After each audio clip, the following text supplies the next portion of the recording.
Muraho neza abakunzi ba L55 TV show.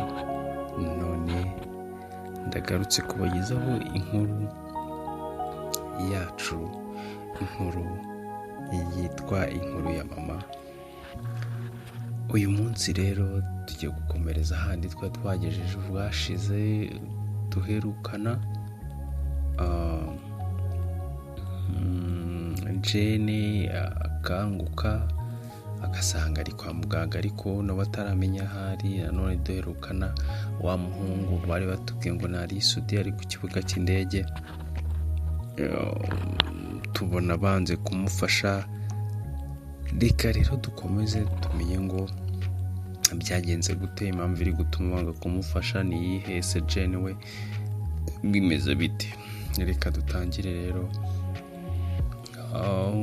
Dutangirira rero ku kibuga cy'indege, n'ubundi kuri wa receptioniste ari kubwira wa muhungu rero ngati ibintu byose wakoze, reka turabizi social media zikora zigera kure, kandi ibintu byose turabizi ko ari wowe, cyane cyane ko n'ubundi wenda dusanzwe tugukurikirana utarakora ariya mabi, ariko noneho ari amabi yo yatumye n'utarukuzi yarakumenye.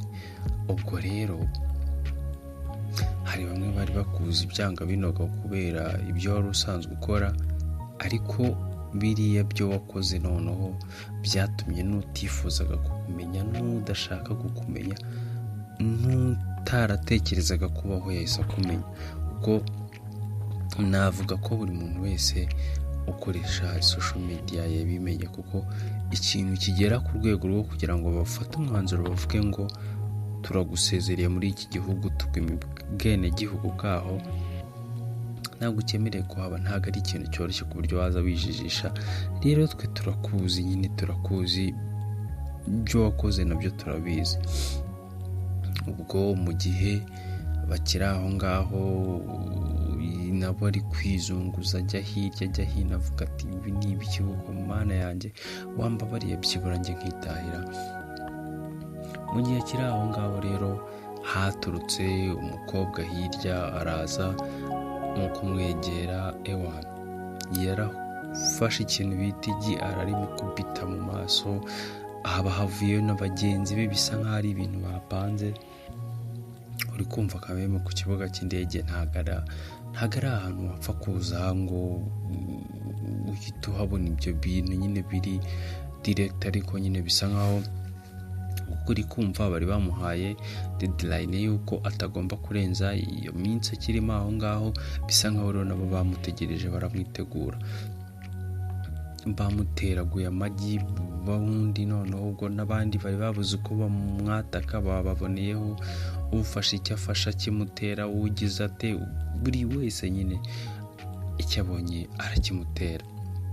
Umusore wacu nawe uri kumva, kubera abantu benshi ntiyabona uko yiregura, ntiyavuga ngo bimeze bite, ntiyavuga ngo byagenze bite. Nubwo natwe bari kumuteragura ibyo bintu, ntabwo tuzi ngo bimeze bite, ntabwo tuzi ngo arazira iki.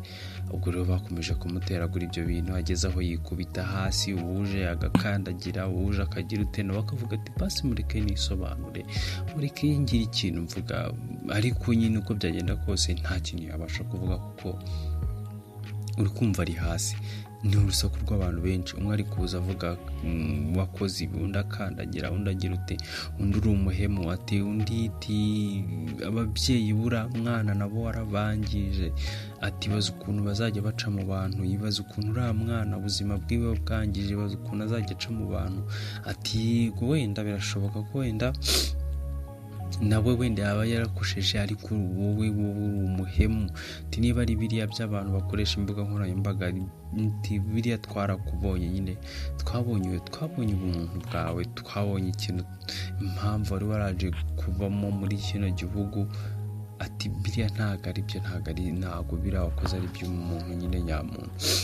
Bakomeza kumwataka rero, uko bamwataka ari hasi. Gusa uko bari kurwana nawe bagira ute, hirya haturutse nyine umumama ubona mukuru ukuzemo ariko utwite, araza nyine mukuza nyine nawe yaje nyine asa n'uhita direct aza kuri wa muhungu wa Risudi. Noneho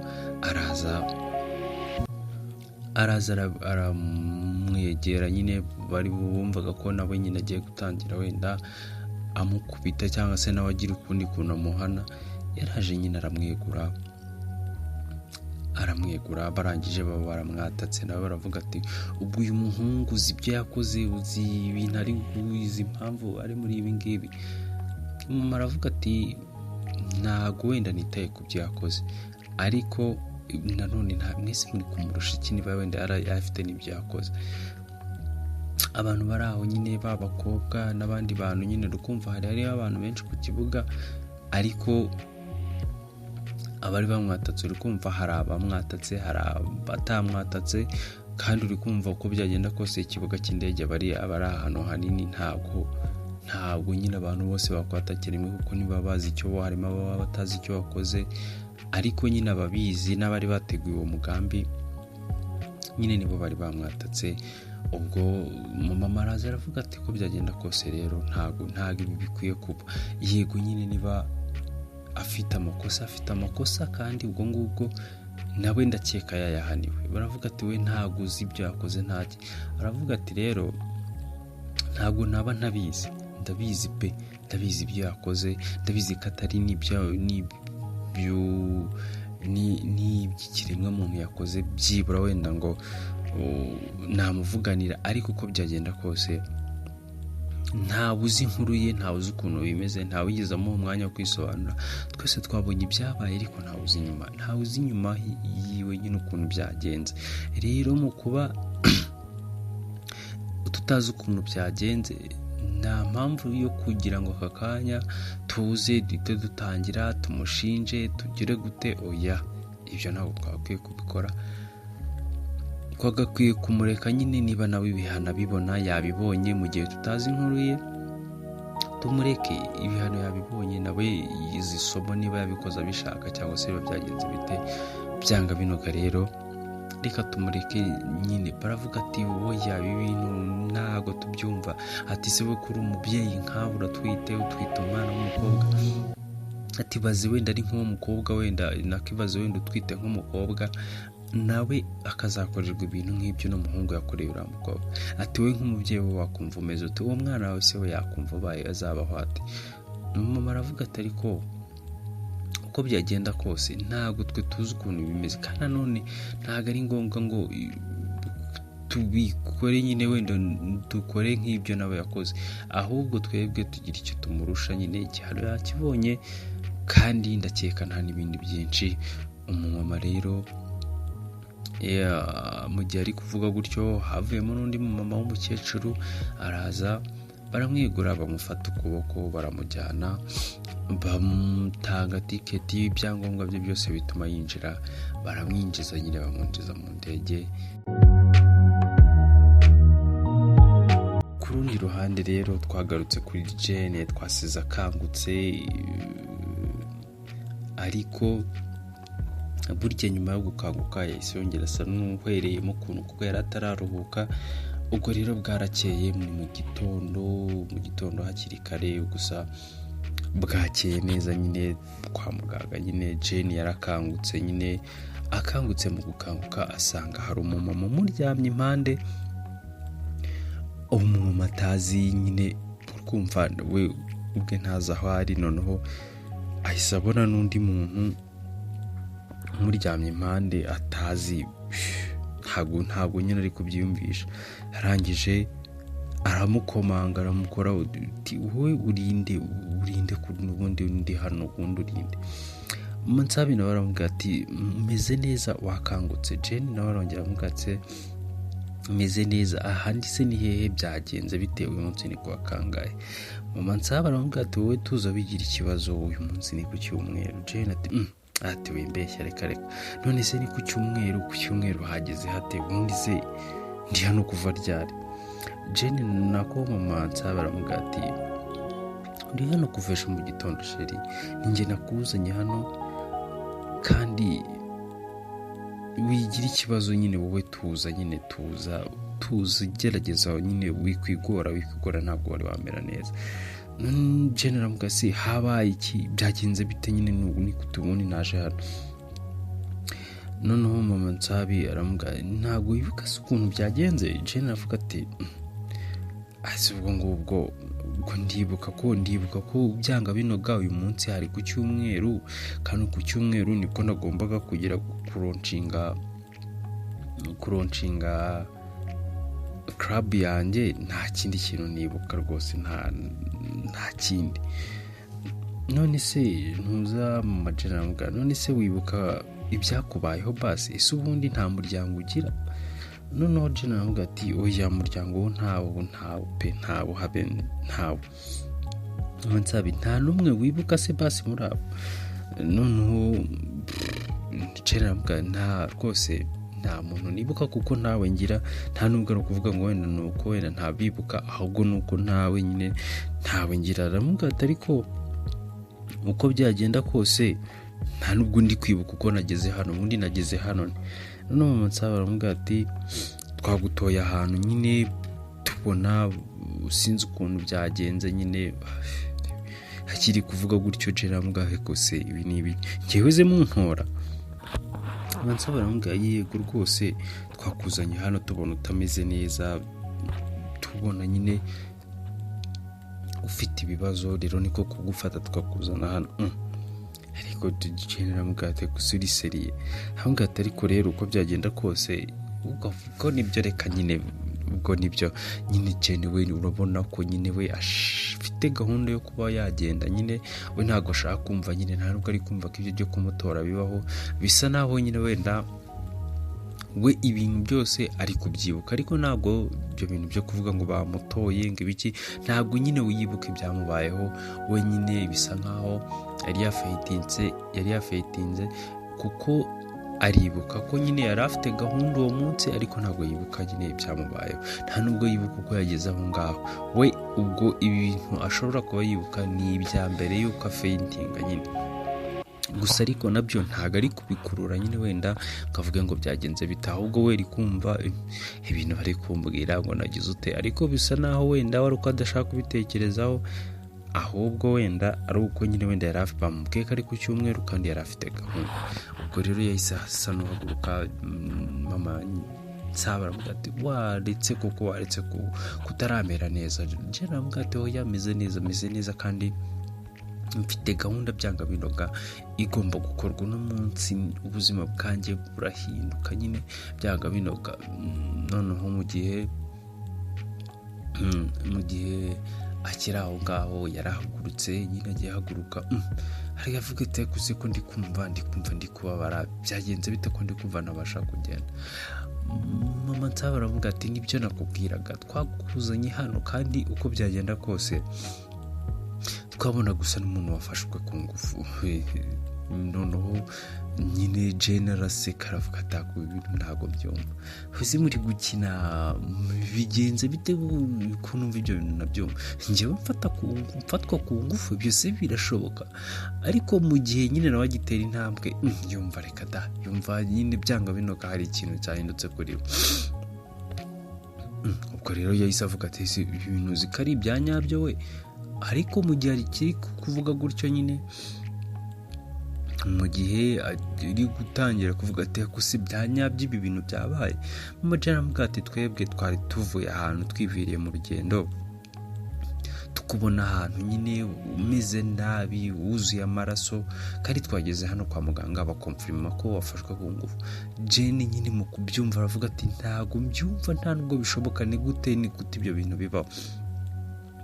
Mu gihe nyine gitangira gusa n'umuntu uri kurira, gitangira gusa n'umuntu uri gusakuza ewana.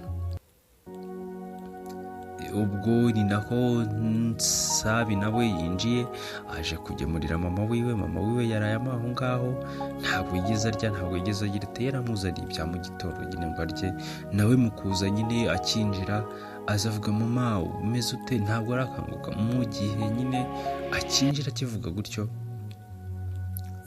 Jena nawe ahita avuga ati acyumva iryo jwi ahita avuga ati wowe, kandi nanone nyine bisa nkaho nyine yumvishijwe ahita asa n'uwibuka umuntu nyine ntabwo nyine tuzi impamvu wenda avuze ati wowe nawe akoga nanone, gusa kibivuga mama yahise avuga ati muraziranye se kandi muziranye noneho mu gihe akivuga gutyo mama gitangira kubaza, ubwo Jane nawe ari gutunga intoki Nsaba avuga ati wowe nanone iryo jwi ryawe ndaryibuka mpaye, ubwo ntituzi ngo baziranye hino, tuzi ngo byagenze bite, ese Nsaba ni wafashe ku ngufu Jane, Nsaba isezeranye na Jane, ntabwo tuzi ukuntu bimeze, gusa nyine mu gihe bakiri aho ngaho mama ari kubaza Nsaba nako Jane akiri gutunga intoki Nsaba, Jane nyine byaramunaniye kubyihanganira, kumva ko yafashwe ku ngufu, yumvishe n'iryo jwi yerongeye ahita faintinga, ahita yikubita hasi, ubwo ngubwo mama ahita kumera ati muganga bigenze gutya na gutya, mubanguke, bahise bamuterura bahita bongera bamushyira ku bitaro.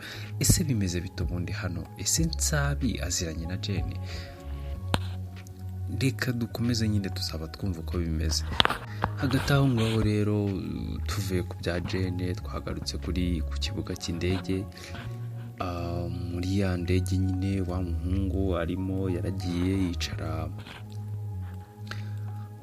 hafi ya baba mama, n'ubundi urabona ko wenda bari banafite n'intebe zijya kwegera, ntabwo ari neza cyane nyine wenda ku buryo bari kwa kundi murabizi ku kibuga cy'indege umuntu aba afite umwanya wiwe nyine, ntago bicaye wenda hafi cyane nyine wenda ngo ku buryo bagenda baganira, ariko nyine ni muri class imwe hose nyine bicaye ahantu hamwe. Ubwo bagiye rero umwe ari mu bye undi ari mu bye, ariko bigaragara ko nyine uko byagenda kose wa musore wacu nta muntu mwishimiye pe, nta muntu mwishimiye, we ari kugenda nyine yibereye mu bye nyine ari busy kwe nyine, nta muntu ushaka kumwiteza, nta muntu ushaka kumwitaho nyine. Twagarutse kuri baba mama nyine baravuga se uriya muhungu nyine wa mumpuza wa mama nyine waje akamuterura, mama mugenzi we yaramubaje se uriya muhungu ko wamufashe kuriya muraziranye?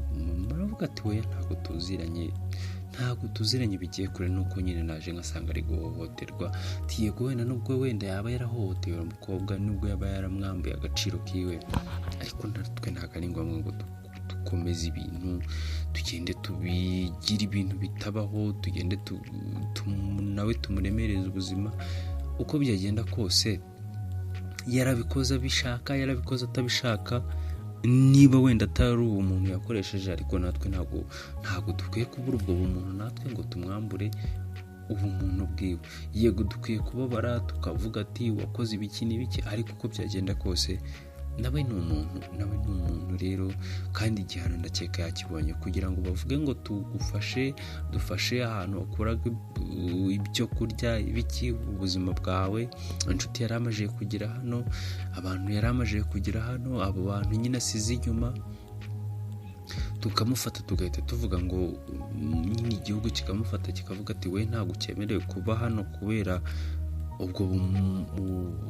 ibyo wakoze. None natwe tugahita dutangira kuvuga ngo tugiye kumushinja, nyine tugiye kumuteragura amabuye.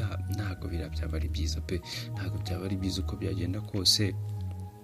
Natwe dukwiye gushyiramo nyine kuba umuntu mu gihe bari kuganira gutyo, bari mu ndege bari kugenda,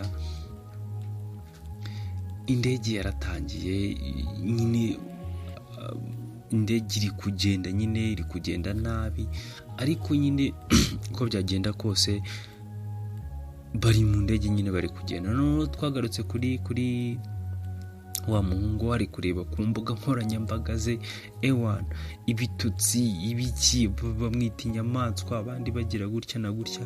Noneho yitangaje buri mwanya aba followers bari kumushiraho, uko byagenda nyine bari kumushiraho uko bishoboka kose nyine, buri mwanya aba followers bari kugenda bamuvaho, bamwita inyamaswa, bagira ute, kiretse banza hari batazi ko ibyo bintu byabaye, batazi ibyo bikosa yakoze, niba batari kumwani flowing nyine gusa twebwe uko biri kose nta nubwo tuzi ngo byagenze bite, ntituzi ngo wenda arazira iki, gusa ariko nk'uko nabibabwiye, nk'uko muri kubikurikirana, ejo cyangwa ejo bundi tuzabimenya nyine gake gake. Gusa mu gihe bakiri aho ngaho nawe nyine yatekerezaga kujya live akumva ni ibintu bitabaho, akumva ni ibintu bidashoboka, ari kugenda akoresha phone nyine uri kumva ntiwajya live ngo bigende bityo gutya na gutya, ntabwo nyine we yabuze icyo akora. Gusa nyine mu gihe akiri aho mu ndege, nyine mu ndege yatangiye kugenda nabi, ibintu bibura balance, indege itangira kugenda nabi nyine wagira ngo bishaka kugwa, nyine igenda nabi ku rwego rwo hejuru. Mu gihe ariko akiri aho ngaho, we yari ari ku mbuga nkoranyambaga ziwe, arangije kuri Instagram yagiye kubona nyine yari gukanda phone atabizi, atazi nuko byagenze. Sinzi ukuntu nyine kwa indege kugenda yizunguza nyine, sinzi ukuntu yatushije gato akanda kuri live, akanda ko nyine kwa kundi umuntu ajya live nyine. No mu kuyikanda kwiwe ntazi ngo yanayikanze, mu kuyikanda kwiwe ni nako phone rero yahise imucika, ihita igenda igwa ahantu. Nyine mu kugwa ahantu ntazi ngo byagenze bite, ntazi ngo bimeze bite, ariko yaguye kuri place neza ku buryo nyine umuntu uri live ashobora kubabona, umuntu uri kuri live ashobora kubabona ukuntu mu ndege byifashe, ashobora kubabona nyine ibintu biri kubera mu ndege. Ubwo rero sasa abantu batangira kujya live ariko banabona nyine ibintu biri mu ndege gusa we ntabizi, ntazi nuko byagenze. Sasa rero indege itangira kugira kubura balance mu kirere, iricurika igira ute ubwo ni nako nawe nyine arimo yataye impuze, yataye controle, indege itangira gucurama, abantu bose bagira ubwoba. Nawe rero ikintu yakoze nyine we uri kumva we yashatse uburyo ahaguruka, abantu bari mu ndege baraza baramubwira ati icara utakora iri kosa, ariko kwicara n'ubundi ntacyo biri butange, kuko nyine abantu batangiye kuva mu myanya yabo, bamwe bari kwikubita hasi, bamwe bari kugira ute nawe rero yarahagurutse ajya gufata wa mama na wa mukecuru, arabaturisha nyine. Ariko uko byagenda kose nawe ntabwo nyine abantu bamwiyumvamo, hari guca bari kuvuga ati gutya na gutya, byanga binoga, ntabwo reka we nta kintu wadufasha. Noneho rero sasa we yahise yirukanyira kuri wa mama utwite, aragenda muba hafi. Ariko uko byagenda kose indege yakomeje kugenda nabi nyine. Abapiloti baravuga ati bagenda babwira abantu nyine, babwira babandi bakora ku kibuga bakora mu ndege, bavuga ati mugende mubwira abantu bicare mu myanya yabo, uko byagenda kose byanga binoga hano hari buvukemo ikibazo gikomeye. Uko byagenda kose kandi nta controle dufite, ntabwo ku kibuga cy'indege bari kutwumva ntaki. Uko byagenda kose rero hano harokoka n'Imana irabikora. Ariko uko bari kuvuga gutyo, ntago bazi ko ibintu byose biri live nyine biri muri iyo ndege biri kuba live. Gusa nyine babuze connection, babuze buri kimwe cyose. Hakurya rero hirya abantu bari live hari kwa kundi nyine. Uko byagenda kose, uko wajya live ute niba warusanzwe ukurikiranwa, nta kuntu habura n'abantu nabake bagukurikirana. Mu kujya live rero kwa kundi abantu bari live, nibwo babonye ko nyine uko byagenda kose mu kibuga muri ya ndege nyine, indege iri kuva ubuyobozi bwayibuze kuba bwayibuze rero byabaye ngo nyine wa muntu uko live yiwe hariho nyine umuntu umwe. Uwo muntu umwe rero uriho wagiyeho, ni wowe wabonye ukuntu ibintu bimeze, ni wowe wabonye ukuntu mu ndege byifashe nyine. Abona ko nyine ibintu byakomeye mu ndege, kandi iyo ndege irimo nyine wenda nuko uko byagenda kose ni umuntu yafanaga, yumvaga nyine wamukoreraga umuti niwe rero uwo muntu yahise ashaka amakuru, aravuga nyine yumva ko indege yabuze kandi byagenze gutya na gutya. Noneho sasa nawe asigarana urugamba rwo kuvuga ati biragenda bite. Ubwo sasa mu kuba bari aho ngaho hahise haza undi muntu aravuga ati bakora ku kibuga cy'indege b'abakobwa, araza aravuga ati indege yabuze balance, kandi nta n'ukuntu dufite twahamagara hasi, nta n'ukuntu dufite twabagezaho ubutumwa. Uko byagenda kose rero mwihangane, mwifate, mwikomeze, nta bufasha turi bupfe kubona mu gihe tutarabona uko tugira, tutarabona uko tuvugana n'abantu bari hasi. Wa muntu uri live rero umwe wenyine nawe yumvishe ko ibintu ari ibibazo, ubwo sasa nawe asigarana task. Ubwo bari kuvugana ntago bazi ko wenda biri na live, nta nubwo bazi ngo bimeze bite, narisute ubwe ntazi ngo bimeze gute, we nyine ntacyo yitayeho. Wa muntu umwe rero niwe uri kubabona, nawe asigarana task yo kuvuga ngo ibi bintu rero biragera ku buyobozi gute, biragera kuba bishinzwe gute kugira ngo byibura bara abantu barokoke. Ese abantu bararokoka? Ese biragenda bite? Ese iyi ndege ibyayo biragenda gute? Nta kundi rero amatsiko usigaranye yazashira uretse gukurikirana kandi gace kacu. Murakoze, mukomeze kugira ibihe byiza.